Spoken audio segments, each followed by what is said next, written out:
Well, hello everyone and welcome to The Horror Snob. My name's Michael James. I am The Horror Snob. Here today talking about a movie that really was a surprise for me. I did not see this one coming, a little under the radar, and maybe for you too. The movie in discussion is The Dark. You can find it available right now on Amazon, and I'm telling you, having seen it, this thing should not be as under the radar, as undervalued as what it actually is.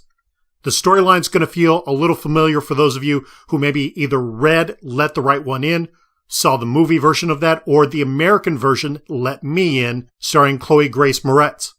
The real basic premise of both features a young kid who befriends a female of some sort of monstrous variety. In Let Me In, it was a vampire, but with The Dark, we're leaning more towards that whole zombie type thing.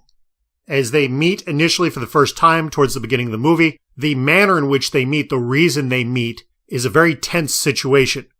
And like every great coming-of-age movie, or for that matter, every buddy cop movie, even though there's a period of distrust where the two are sort of feeling each other out, learning about each other to the beginning, as the movie goes on and the relationship grows, a real bond forms, a friendship is kindled, and there's this moment where there's a legitimate sense that you almost forget that they didn't know each other at the beginning of all of this.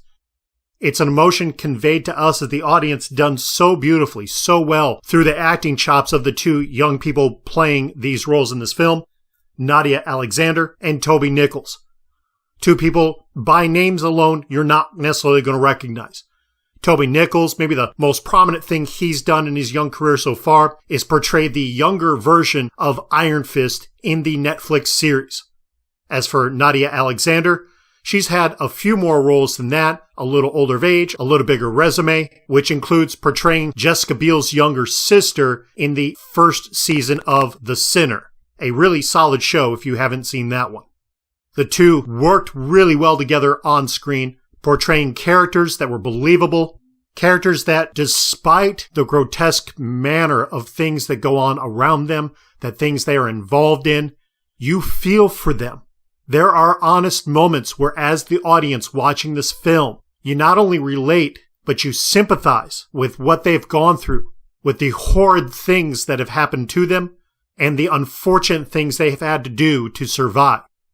It's a level of success that in almost all movies is impossible to achieve even for a well-credited, well-celebrated, top-tier actor who's been putting away 50, 100, 200 acting credits in his career or her career. For two young people who are really just starting out in their careers to pull this off is a thing of absolute beauty and success. All wrapped up in an absolutely stunning package. A movie that looks like it should be part of the IFC Midnight catalog of films, even though it isn't. But it really sort of has that tone, that feel. Beautifully shot, beautifully written, well executed on screen and behind. Across the board, this thing was an absolute success, earning nothing less than an A in my book.